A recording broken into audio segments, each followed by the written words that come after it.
Guys, कैसे हो। तो आज हम जिस टॉपिक की बात कर रहे हैं वो टॉपिक है मंत्रिपरिषद।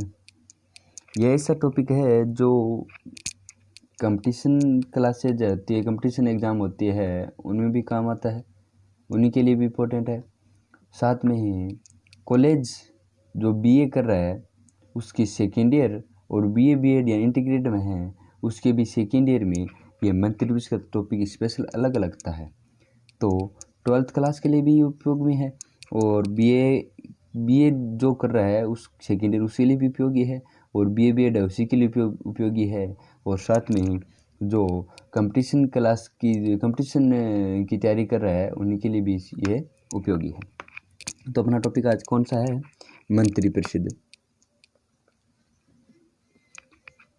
मंत्री परिषद, जैसा कि आपको पहले पता है कि इस शब्द के बारे में मैं बहुत बार चर्चा कर चुकी है और बहुत बार पढ़ चुकी है, जो आप अनुच्छेद 74 में पढ़ते हो। आज इस अनुच्छेद 74 की विस्तृत जानकारी करेंगे, यानी आप मंत्रिपरिषद की जो जानकारी लेते हो अनुच्छेद 74 में लेते हो। आज इस अनुच्छेद की हम विस्तृत जानकारी पढ़ेंगे। क्या है? सबसे पहले तो अपन मंत्रिपरिषद के बारे में बात करेंगे। मंत्रिपरिषद शब्द है जो संविधान में किस प्रकार से लिया गया, किसके से प्रभावित और का है। तो ध्यान रखना, भारत के संविधान में सरकार की जो संसदीय व्यवस्था है वो किस पर आधारित है? ब्रिटिश मॉडल पर आधारित है। यानी भारतीय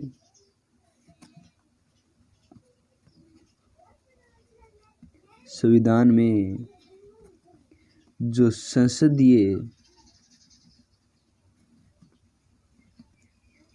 व्यवस्था है वह ब्रिटिश मॉडल पर आधारित है। ब्रिटिश मॉडल पर आधारित है। यानी अपनी जो मंत्रिपरिषद है या भारत का जो संविधान की संसदीय व्यवस्था है, क्या भारत में अध्यक्ष प्रणाली थोड़ी है। यानी भारत का जो राष्ट्राध्यक्ष है क्या वो निर्वाचित होता है या मनोनीत होता है? निर्वाचित होता है। और प्रत्यक्ष निर्वाचित है या अप्रत्यक्ष निर्वाचित होता है। यानी भारत से जो भारत का जो सरकारी मॉडल है वो संसदीय व्यवस्था के आधार पर है। ठीक है। और आपको पता भी होगा कि जो हमारी राजनीतिक और प्रशासनिक व्यवस्था का जो मुख्य कार्यकारी अधिकारी होती है वो कौन होती है? मंत्रिपरिषद ही होती है। और जिसका प्रमुख कौन होता है? प्रधानमंत्री होता है। तो अनुच्छेद 74 में क्या कहा गया है? 74 में विस्तृत रूप से पढ़ती है। अनुच्छेद 74 में क्या कहा है? अनुच्छेद 74 में मंत्रिपरिषद उल्लेख 74 में है। वैसे इसके अलग अलग अनुच्छेद आएंगे। जैसे अपन आज अनुच्छेद 75 की भी बात करेंगे। इसके लिए 74 की तो बात करेंगे ही करेंगे, 75 की भी बात करेंगे। अनुच्छेद 75 3 की बात करेंगे और 78 की बात करेंगे। कुछ अनुच्छेद है जिसकी भी बातें करेंगे। और साथ साथ 78 के साथ साथ एक 88 अनुच्छेद भी आता है, उसी की भी बात करेंगे। ये मंत्रिपरिषद में मुख्य अनुच्छेद आती है। तो ये मुख्य 5 अनुच्छेद है वो आते हैं। तो अनुच्छेद 74 की विस्तृत बात करें तो क्या कहा है इसमें ये कहा गया है कि राष्ट्रपति को सहायता व परामर्श सलाह देने के लिए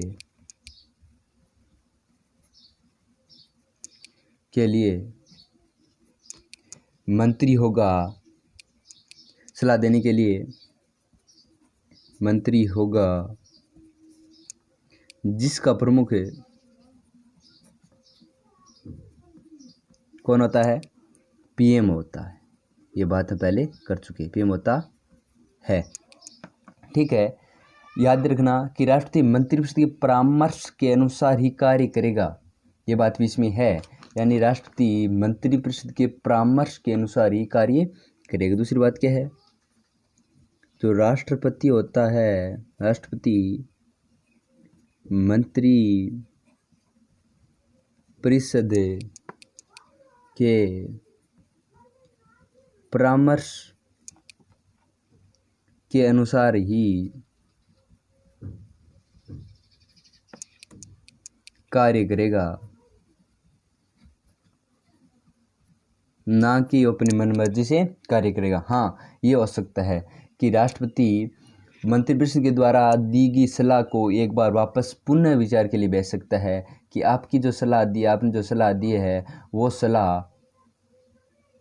थोड़ा वापस से इस पर विचार करे और संशोधन करके भेजे। अगर वापस वो आ जाता है राष्ट्रपति के पास, चाहे संशोधन हो क्या हो चाहे बिना संशोधन क्या हो, राष्ट्रपति उस पर हस्ताक्षर करना हो सकता है। मात्र एक बार किसी प्रस्ताव को राष्ट्रपति क्या कर सकता है, मंत्रिपरिषद के लिए पुनः विचार के लिए कह सकता है। यहाँ ध्यान रखना, राष्ट्रपति चाहे तो, आगे लिख लो, राष्ट्रपति चाहे तो एक बार मंत्रिपरिषद से पुनः विचार के लिए कह सकता है, कह सकता है। यानी क्या कहा है, एक बार पुनः विचार के लिए कह सकता है यदि राष्ट्रपति चाहे तो, केवल एक ही बार के लिए, वापस दोबारा उसको नहीं भेज सकता। ठीक है, ये बात अनुच्छेद 74 में कही गई है। अब मैं दूसरा अनुच्छेद आपको पहले ही बताया था कि अनुच्छेद 75 की बात करेंगे। तो चलिए अनुच्छेद 75 में क्या है, तो ध्यान देना, अनुच्छेद 75 में क्या है, वेरी इंपॉर्टेंट है। मंत्रियों के बारे में अनुबंध है। अनुबंध क्या है कि प्रधानमंत्री की नियुक्ति कौन करेगा, राष्ट्रपति करेगा, और अन्य मंत्रियों की नियुक्ति कौन करेगा, राष्ट्रपति पीएम की सलाह पर करेगा। ध्यान देना, अनुच्छेद 75 में क्या है, अगर वन लाइन में लिखे इसको तो इतना लिखना पड़ता है कि मंत्रियों के बारे में अनुबंध, बारे में अन्य उपबंध, यानी कुछ और भी बातें बताई गई है। और अन्य उपबंध कौन कौन सी है, दो बात अनुबंध है। पहला क्या है कि प्रधानमंत्री की नियुक्ति कौन करेगा, प्रधानमंत्री की नियुक्ति कौन करेगा, राष्ट्रपति करेगा। और मंत्रियों की नियुक्ति कौन करेगा, अन्य मंत्रियों की नियुक्ति, अन्य मंत्रियों की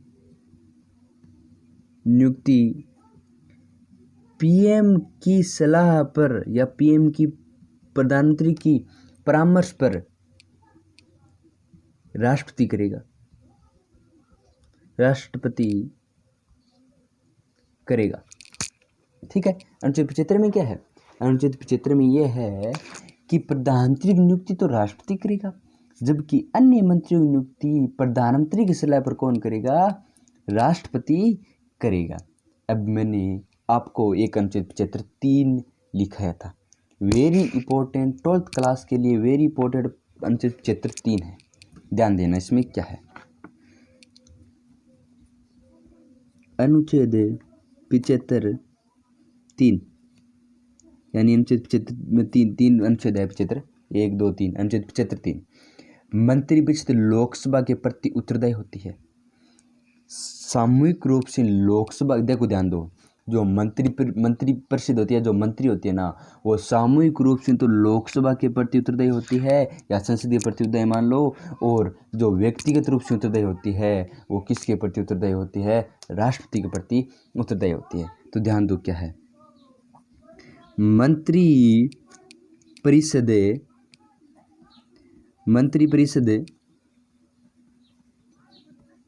लोकसभा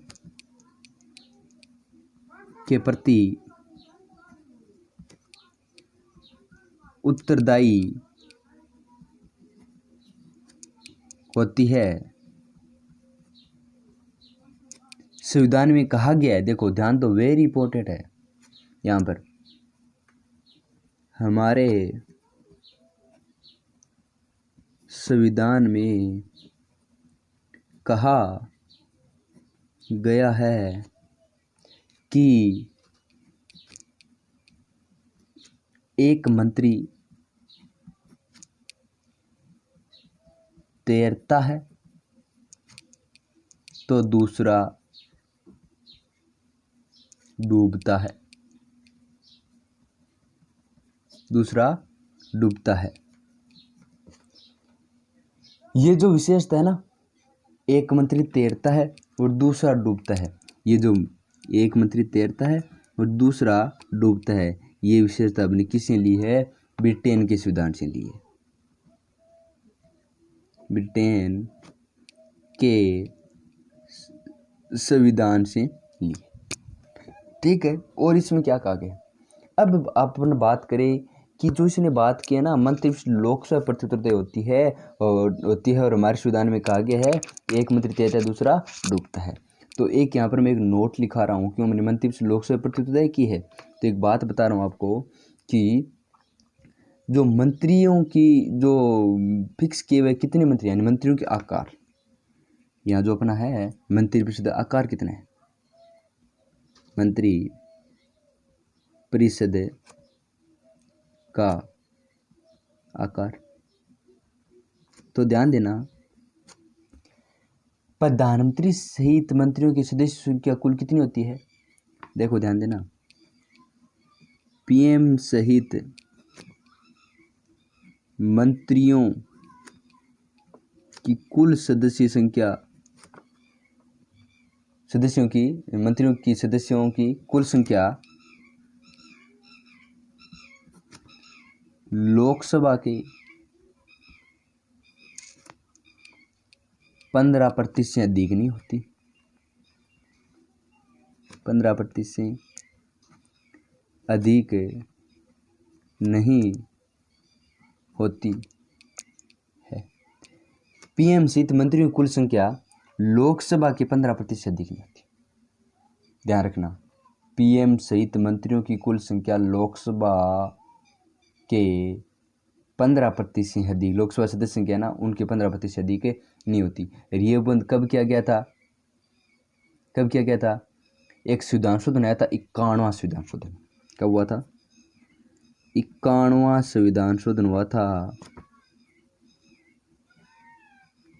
51वां संविधान संशोधन 2003 में ये बात है, 51वां संविधान संशोधन 2003 में ये बात बताई गई है कि जो प्रधानमंत्री है उस सहित कुल मंत्रियों की संख्या लोकसभा के 15% से अधिक नहीं होगी। तो 51वां संविधान संशोधन 2003 में ये बात कही गई थी। तो आप इसे निकालने के लिए क्या करोगे? कुल लोकसभा सदस्य संख्या है ना, उनमें से आप क्या कर दोगे? इसका भाग दे दोगे, 15% निकाल दोगे। जैसे अपन करें 545 में से 15% निकालेंगे तो अपने पास समथिंग आएगा 81.75 के आसपास आएगा मेरे हिसाब से। अगर तो आप इनको अब 0.75 है तो इसको प्लस करना पड़ेगा, तो अपने पास कितना आएगा? 82 मंत्री आएंगे। वर्तमान में कितने मंत्री हो सकती है? 82 मंत्री हो सकती है। ठीक है, अब इसमें एक नोट और ध्यान रखना आपको।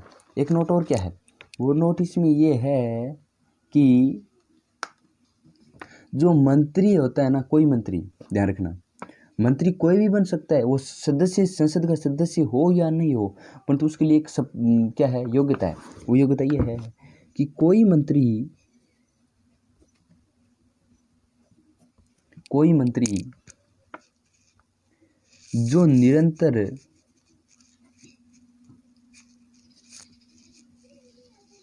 छह माह की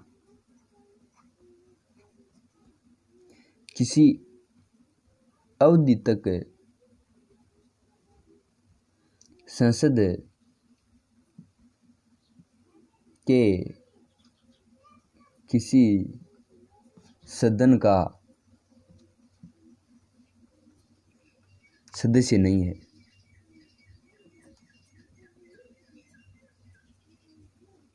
तो उस अवधि की समाप्ति पर मंत्री नहीं रहेगा। यानी अगर कोई एक ऐसा कोई मंत्री है जो निरंतर 6 माह की अवधि तक संसद किसी भी सदन का सदस्य नहीं, यानी लोकसभा या राज्यसभा का दोनों में से किसी का सदस्य नहीं है, तो अपने आप मंत्री पद से हटना पड़ेगा 6 माह के अवधि के तुरंत बाद। यानी आप कह सकते हो कि बिना संसद का सदस्य बने हुए 6 माह तक कोई मंत्री पद पर रह सकता है। ठीक है, अब मैं अगला एक अनुच्छेद आपको बताया था, अनुच्छेद 78 के बारे में बात करेंगे।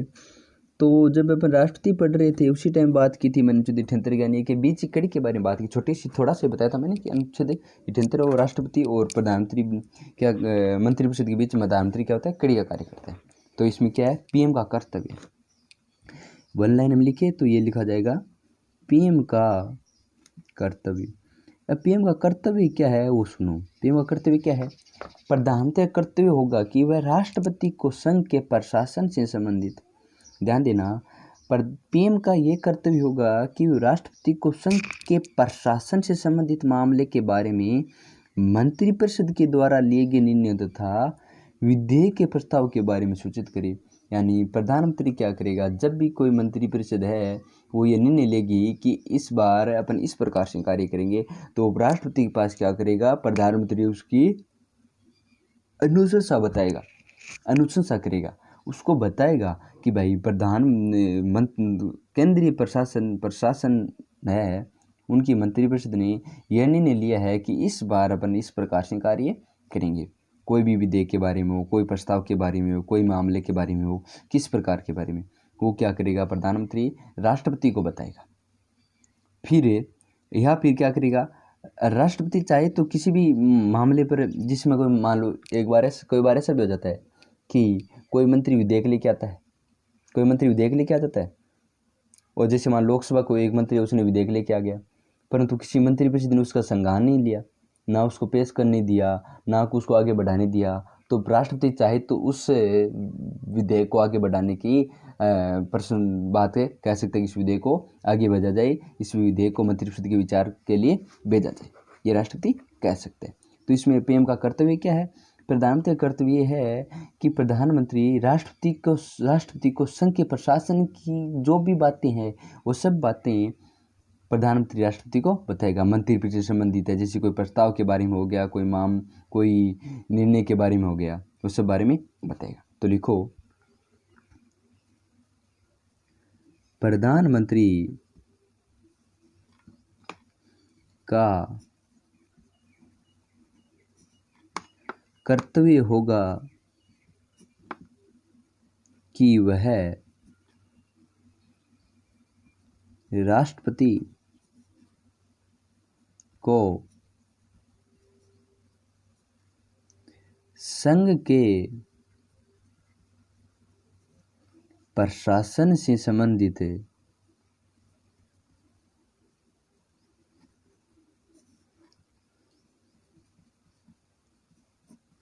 मामले के बारे में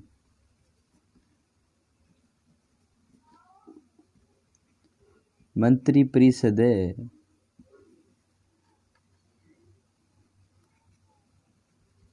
द्वारा लिए गए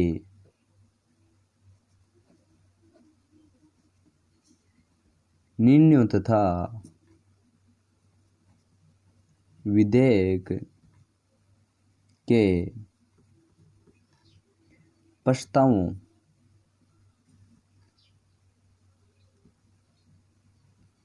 के बारे में सूचित करेगा, सूचित करेगा। ठीक, ये बात इस अनुच्छेद 78 में की गई है। और एक बात मैंने इसमें बताई दी, ज़्यादा लिखने की बात जरूरी नहीं है, वो मैंने ये बताया था कि राष्ट्रपति चाहे तो किसी भी मंत्री के द्वारा कोई विधेयक लेके आता है, वो विधेयक अगर मंत्रिपरिषद के सामने परामर्श नहीं लिया गया, विचार नहीं लिया गया है, तो राष्ट्रपति कहने पर क्या किया जाएगा, उस विधेयक को मंत्रिपरिषद के सामने विचार के लिए भेजा जाएगा। अब अंतिम मैंने बात की थी, एक अनुच्छेद 88 की बात बताई थी आपको कि अनुच्छेद 88 भी इसमें पढ़ेंगे। तो अनुच्छेद 88 में क्या है वो ध्यान दो। अनुच्छेद 88 में ये है कि सदन में मंत्रियों को ये अधिकार दिया गया, प्रत्येक मंत्रियों को, कि सदन में बोल भी सकता है और कार्य में भाग भी ले सकता है। क्या कहा गया है, ध्यान दो। इसमें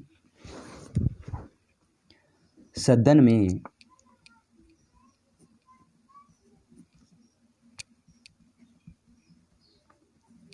मंत्रियों का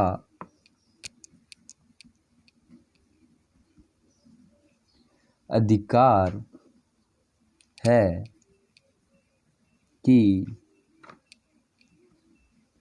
प्रत्येक मंत्री, ध्यान देना, प्रत्येक मंत्री को किसी भी सदन में, किसी भी सदन में बोलने तथा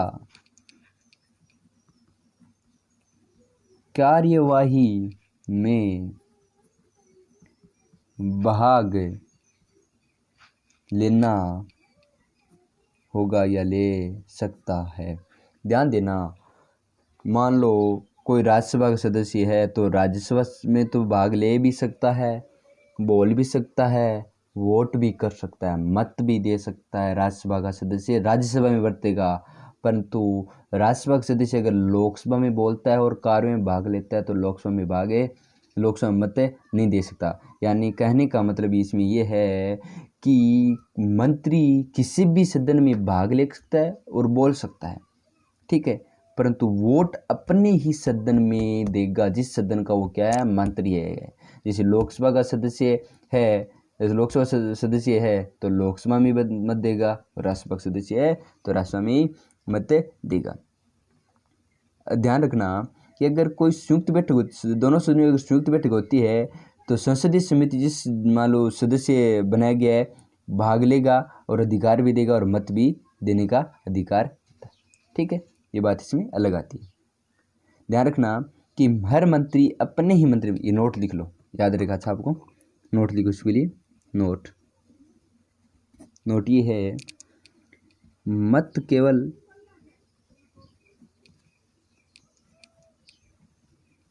अपने ही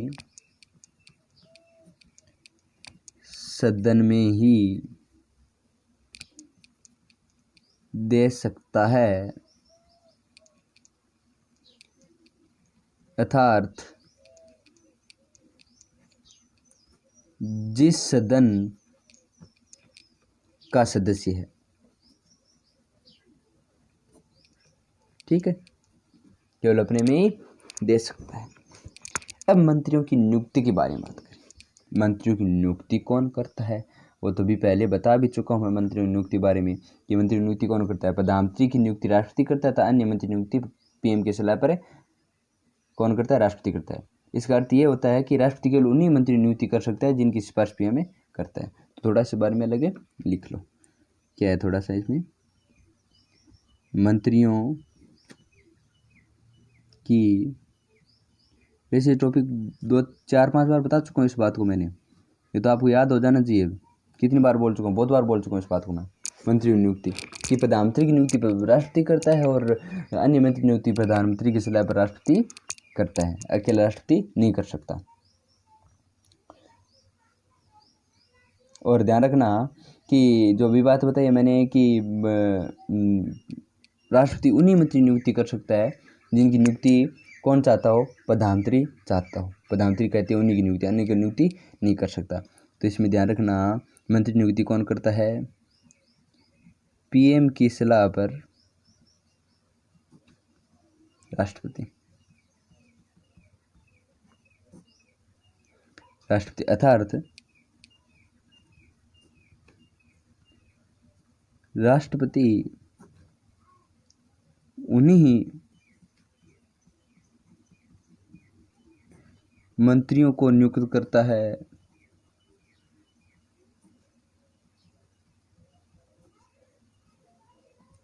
जो प्रधानमंत्री सलाह देता है या बताता है,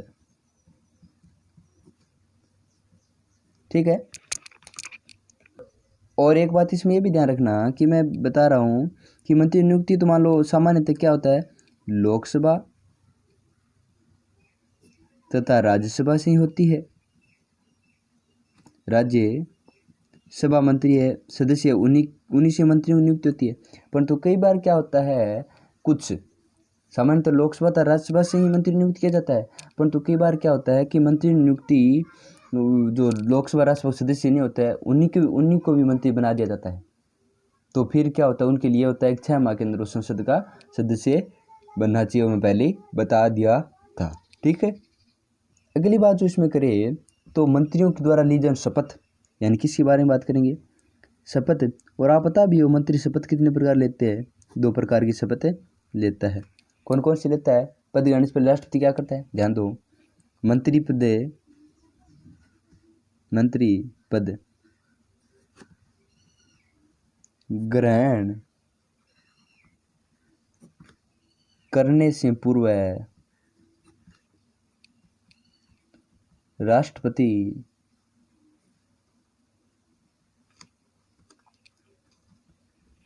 उसे पद व गोपनीयता की, ध्यान देना, पद व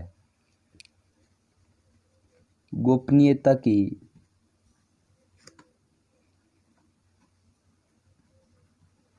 शपथ दिलाता है।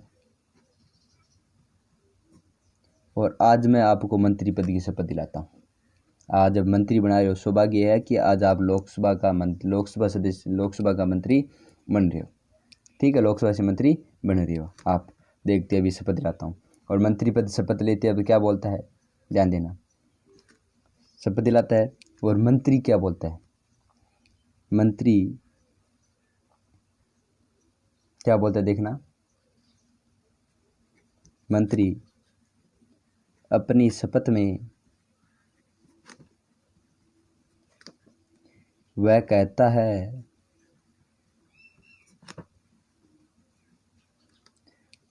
कि मंत्री बन रहे हो आप, मैं, ये तो समय लगता है। अब इसमें 3 शपथ आएगी। पहली शपथ इसमें ये है, मैं भारत के संविधान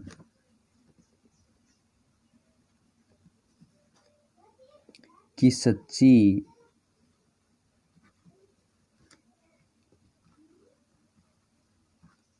श्रद्धा, भारत की सच्ची श्रद्धा व निष्ठा, भारत के संविधान की सच्ची श्रद्धा व निष्ठा, पहली क्या है, भारत के संविधान की सच्ची श्रद्धा व निष्ठा रखूंगा या रखूंगी, एक ही बात होगी। भारत के अखंडता और संप्रभुता अक्षुण्ण रखूंगा, भारत की अखंडता व संप्रभुता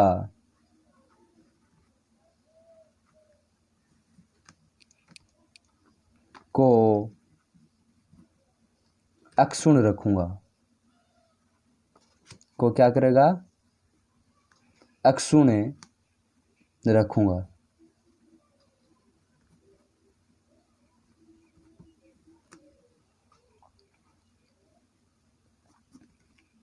और अंतिम क्या है, अपने कर्तव्यों का श्रद्धापूर्वक और शुद्ध अंतःकरण से निर्वहन करूंगा। शुद्ध अंतःकरण से, शब्द पे ध्यान देना, क्या बोल रहा है ये, शब्द पे थोड़ा सा ध्यान देना। इस पर मूवी भी बनी थी बहुत शानदार। अपने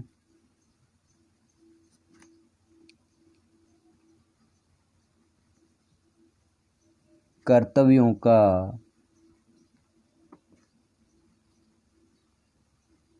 श्रद्धापूर्वक और शुद्ध अंतः, क्या बोल रहा है ये, शुद्ध अंतःकरण से, यानी बिना भेदभाव से, शुद्ध अंतःकरण से निर्वहन करूंगा,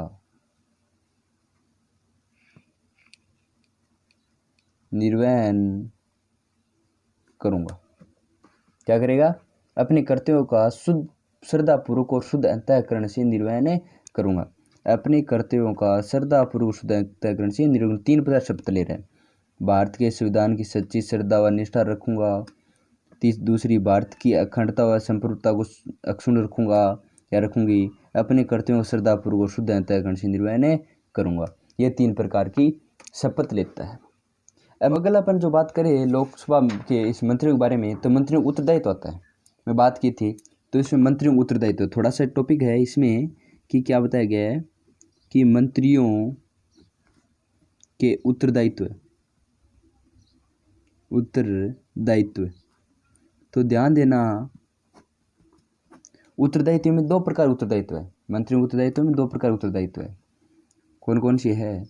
पहला, मैं बात पहले कर चुका हूँ उनकी, कल बता रहा हूँ, समझा रहा हूँ। सामूहिक उत्तरदायित्व लिखोगे आप अपने आप, बता दूंगा इसमें क्या है। और दूसरा है व्यक्तिगत उत्तरदायित्व। तो ध्यान दो, सामूहिक उत्तरदायित्व ये है कि सरकारी संसदीय व्यवस्था है ना, उसमें कार्यप्रणाली का जो मौलिक सिद्धांत है उसका सामूहिक उत्तरदायित्व सिद्धांत दे रखा है। अनुच्छेद 75 में यह कहा गया है कि लोकसभा के समस्त सदस्य लोकसभा के प्रति उत्तरदायित्व रहेंगे।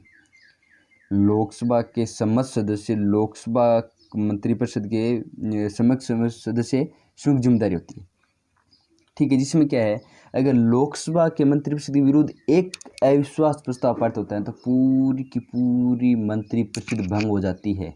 पूरी मंत्रिपरिषद को क्या देना पड़ता है? त्यागपत्र देना पड़ता है। और उस मंत्रिपरिषद में अगर कोई मंत्री बना हुआ है राज्यसभा से, तो उसी को भी त्याग करना पड़ता है, त्यागपत्र देना पड़ता है। यानी सामूहिक उत्तरदायित्व है होता है मंत्रियों का, होता है लोकसभा के प्रति, और जबकि व्यक्तिगत होता है वो पर्सनल अपने आप होता है। और उस अनुच्छेद 75 में क्या कहा गया है? उसमें यह कहा गया है कि राष्ट्रपति जो मंत्रिपरिषद होते हैं वो राष्ट्रपति के प्रसाद पर अपना पद पे रहती है। हालांकि ऐसा नहीं है, प्रधानमंत्री कहने पर ही राष्ट्रपति किसी मंत्री को हटा सकता है पद से, ऐसे कोई नहीं हटा सकता। और ध्यान देना, एक और उत्तरदायित्व होता है, कोई विधिक उत्तरदायित्व नहीं।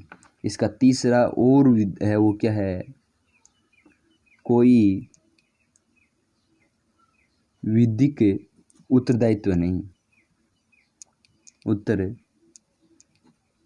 नहीं, यानी विधिक जानकारी संबंधी कोई उत्तरदायित्व नहीं। कि कानून बन गयो तो भाई ये बन गयो, तो अगर वो गलत बन्यो है तो राष्ट्रपति के लाग, और सही बन्यो है तो राष्ट्रपति के लाग, कोई मंत्री के कोई लाग को नहीं। सीधी सी बात है ठीक है, सीधी सी बात इसमें ये बताई गई है। अब इसमें आगे मंत्रिपरिषद संरचना के बारे में बात करें। मंत्रिपरिषद आकार या संरचना, मंत्रिपरिषद संरचना पर देखिए। मंत्री परिषद की संरचना और संरचना, मंत्रिपरिषद मुख्यतः 3 श्रेणी है। मंत्री श्रेणी कितनी है? मुख्यतः 3 श्रेणी है। मैंने मुख्यतः क्यों बोला है? इसलिए बोला है कि चौथी श्रेणी आती है वो संसदीय सचिव आती है, उसको अपन नहीं पढ़ते हैं, अपन 3 ही पढ़ेंगे। तो 3 श्रेणी कौन कौन से? पहले तीनों के नाम लिख रहा हूँ मैं। 3 श्रेणी के मुख्य नाम है। पहली है वो होता है कैबिनेट मंत्री, सबसे बड़ा कैबिनेट मंत्री। और दूसरा राज्य मंत्री, और तीसरा उप मंत्री, ठीक है। अब देखो कैबिनेट मंत्री में, पहला कैबिनेट मंत्री में क्या है? कैबिनेट मंत्रियों के पास सरकार के महत्वपूर्ण मंत्रालय होते हैं, सबसे बड़ा। अगर सबसे बड़ा मंत्री है ना, और जिससे भी ज़्यादा चल रहा है, यानी पावर ज़्यादा चल रहा है, ज़्यादा बाकी कैबिनेट मंत्री की चल रहा है, सो ज़्यादा पूरी सरकार इस कैबिनेट मंत्री पर टिकी रहती है। ध्यान रखना, इसी पर टिकी रहती है, इसी को मंत्रिमंडल बोलती है। तो इसमें क्या है देखो, पहले में लिखो आप, पहले में से लिखो कैबिनेट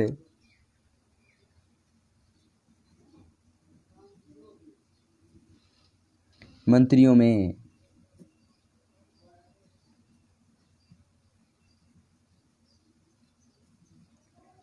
मंत्रियों के पास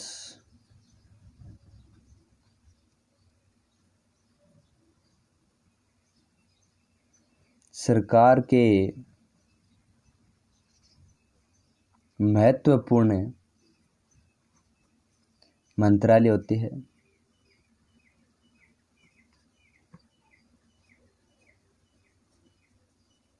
महत्वपूर्ण मंत्रालय होते हैं और महत्वपूर्ण मंत्रालय में अपन देखें तो पहला होता है जैसे रक्षा मंत्रालय, गृह मंत्रालय, विदेशी मंत्रालय और देखें तो वित्त मंत्रालय। ये क्या है, यो जो मंत्री होता है ना वो क्या होता है, कैबिनेट मंत्री में आता है। ये समस्त क्या होता है, कैबिनेट के सदस्य होते हैं और समस्त कैबिनेट की बैठक में भाग लेती है।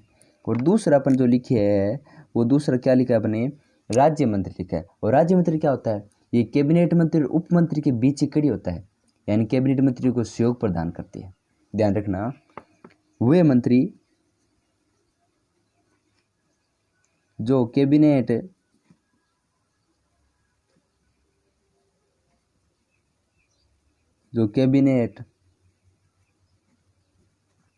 मंत्री व उपमंत्री के बीच की कड़ी है। और यह है यानी राज्य मंत्री यह कैबिनेट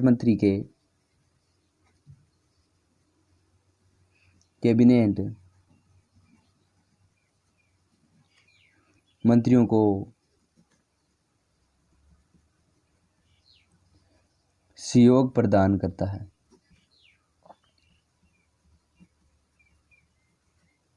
कैबिनेट मंत्रियों को क्या करता है, सहयोग प्रदान करता है। और तीसरी मंत्री अपने और कौन सी है, तीसरी मंत्री स्वतंत्र प्रभारी मंत्री नहीं होती है।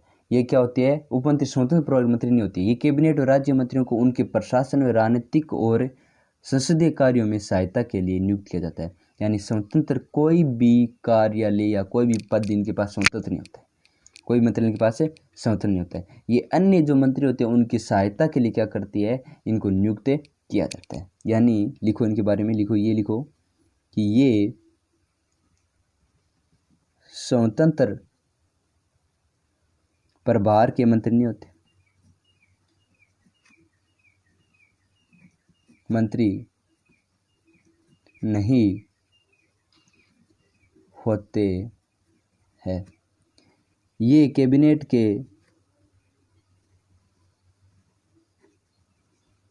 कैबिनेट व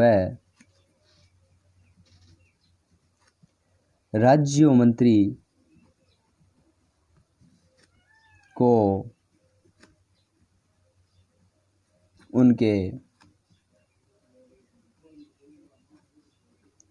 प्रशासनिक एवं राजनीतिक और संसदीय कार्यों में सहायता के लिए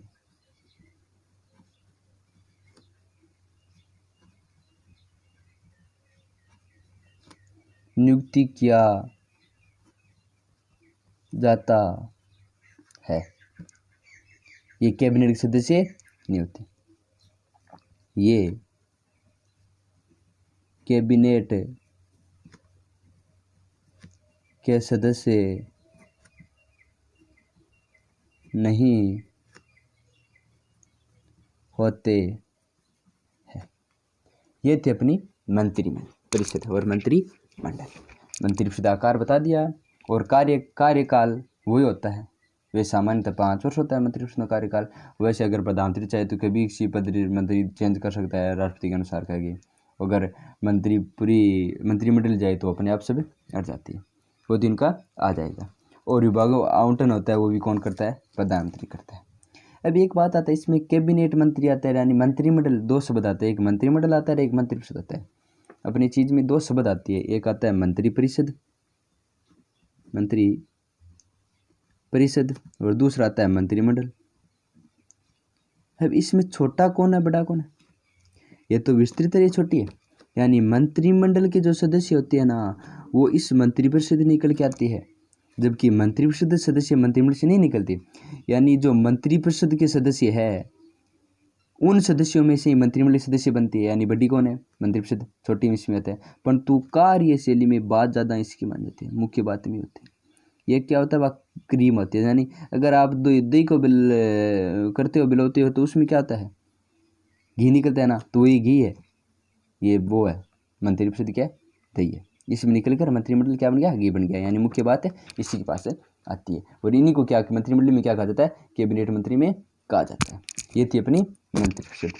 ठीक है, नेक्स्ट वीडियो अपन जो पढ़ रहे थे उनमें बीच में एक टॉपिक रह गया था, वो क्या था? संघीय प्रणाली से संबंधित टॉपिक रह गया है। ये टॉपिक अपना है भारत की संघीय व्यवस्था के आधार पर। यानी भारत के पास, भारत क्या है? संघात्मक शासन है ना भारत में, एकात्मक शासन थोड़ी है। भारत में क्या है? संघात्मक शासन है, संघात्मक। इस संघात्मक शासन के बारे में पढ़ेंगे। क्या भारत में संघात्मक शासन की क्या लक्षण दिखाई देती है, क्या विशेषता है, क्या भारत में संघात्मक होने के बाद में एकात्मक है, इसके बारे में कल बात करेंगे। नेक्स्ट वीडियो में कल इस बारे में, संघात्मक के बारे में बात करेंगे, या भारत संघात्मक शासन कहाँ से आई है। ठीक है, जय हिंद, जय भारत। और आप पढ़ रहे हो साथ साथ में शेयर क्या करो, ताकि अन्य बच्चों को क्या हो, फायदा हो इसमें, जो पढ़ रही है, जो इस लोग कोविड-19 के कारण, कोविड-19 वायरस के कारण घर पे रह रहे, लॉकडाउन है, तो किसी न किसी बच्चे का फ़ायदा हो सकता है इसमें, ताकि वो आगे अपनी स्टेप तैयारी कर ले। क्यों अभी अगर आप पढ़ना स्टार्ट कर देते हो अगले साल के लिए, तो क्या बहुत ज़्यादा फ़ायदा रहता है। तो लाइक करो और शेयर ज़रूर करो, ताकि किसी अन्य बच्चों को भी फ़ायदा मिले।